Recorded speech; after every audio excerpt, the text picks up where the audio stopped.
اگر وہ عورت ہمیشہ تمہارے دماغ میں رہتی ہے لیکن کبھی رابطہ نہیں کرتی تو اس کا مطلب یہ ہے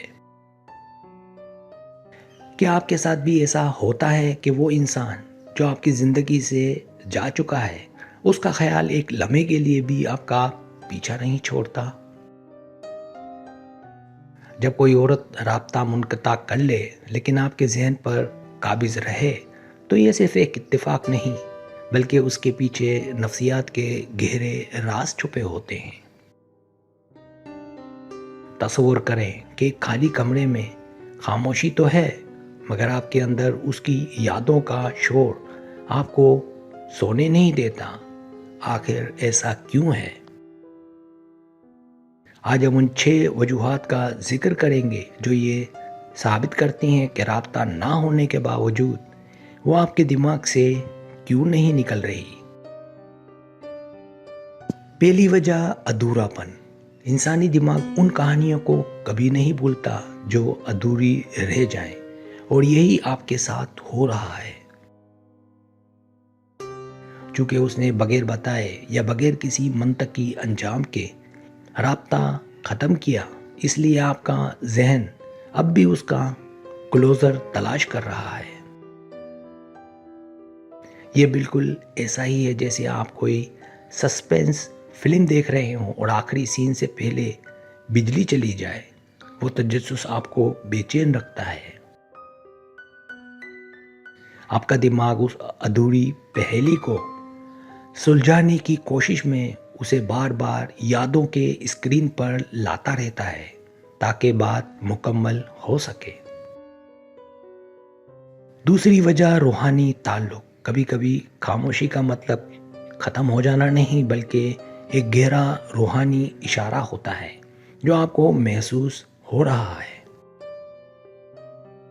کائنات شاید آپ کو یہ سمجھانا چاہ رہی ہے کہ اس انسان سے آپ کا سبق ابھی باقی ہے، چاہے وہ آپ کے ساتھ ہو یا نہ ہو۔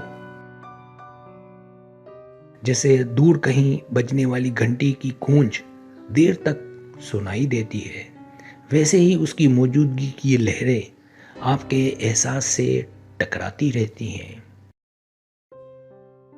یہ اس بات کا اشارہ ہے کہ روح کے کسی کونے میں اب بھی اس کا عکس باقی ہے جو رابطے کا محتاج نہیں مگر اثر رکھتا ہے۔ تیسری وجہ نفسیاتی غلبہ۔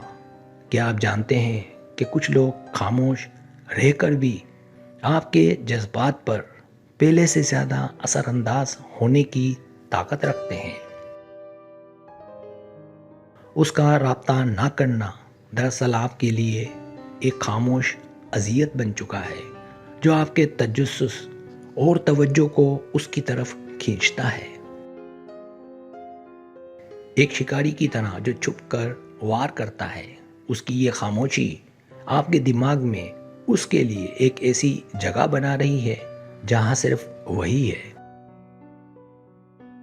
یہ نفسیاتی حربہ لاشعوری طور پر آپ کو اس کی کمی کا زیادہ احساس دلاتا ہے جس کی وجہ سے وہ ہر وقت آپ کے خیال میں رہتی ہے۔ چوتھی وجہ لاشعوری امید۔ آپ کا دل اب بھی اس معجزے کا انتظار کر رہا ہے جو شاید کبھی حقیقت نہیں بنے گا، لیکن یہی وہم اسے زندہ رکھے ہوئے ہے۔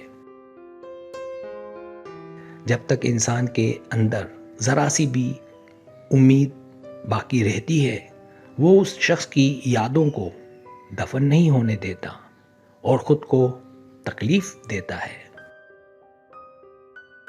آپ ہر نوٹیفیکیشن پر اس کا نام ڈھونڈتے ہیں اور یہ چھوٹی سی امید آپ کے دماغ کو اس کی یادوں کا ایندھن فراہم کرتی رہتی ہے۔ یہ یاد اس لیے ختم نہیں ہو رہی کیونکہ آپ نے اب بھی اپنے اندر واپسی کا ایک چھوٹا سا دروازہ کھلا چھوڑ رکھا ہے۔ پانچویں وجہ عادت کا اثر۔ عشق ایک نشہ ہے اور جب وہ انسان اچانک چلا جائے تو دماغ اس نشے کی طلب میں تڑپتا رہتا ہے۔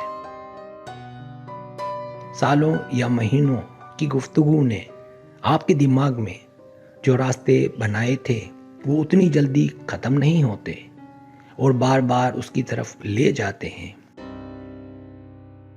جیسے ایک پرانے راستے پر چلنے والے مسافر کے قدم خود بخود اسی طرف مڑ جاتے ہیں، آپ کا ذہن بھی پرانی عادت کے ہاتھوں مجبور ہے۔ وہ آپ کے دماغ میں اس لیے ہے کیونکہ آپ نے اپنی خوشی اور سکون کا مرکز اسے بنا لیا تھا اور اب دماغ اسے تلاش کرتا ہے۔ چھٹی وجہ خود شناسی کا سبق۔ وہ عورت آپ کے دماغ میں اس لیے بھی ہے تاکہ آپ کو آپ کی اپنی کمزوریوں اور جذباتی وابستگی کا آئینہ دکھا سکے۔ اس کی یاد دراصل آپ کو یہ سکھانے آئی ہے کہ کسی کے جانے سے زندگی رکتی نہیں، بلکہ اپنے آپ کو پہچاننے کا عمل شروع ہوتا ہے۔ ٹوٹا ہوا آئینہ جب جڑتا ہے تو عکس بدل جاتا ہے۔ یہ دورہ آپ کی شخصیت کو پہلے سے زیادہ مضبوط اور خود مختار بنانے کے لیے ہے۔ جب آپ اس سبق کو سیکھ لیں گے کہ آپ کا سکون کسی دوسرے کے رابطے کا محتاج نہیں، تو وہ یاد خود بخود دھندلی ہونا شروع ہو جائے گی۔ اگر آپ کو میری ویڈیو پسند آئے تو برائے مہربانی سبسکرائب کریں، لائک کریں، شیئر کریں، اپنے دوستوں سے کہیں۔ سبسکرائب کرنے سے ہوتا ہمارا جو چینل ہے وہ گرو کرتا ہے، آگے بڑھتا ہے۔ ویڈیو دیکھنے کا بہت شکریہ۔ اللہ حافظ۔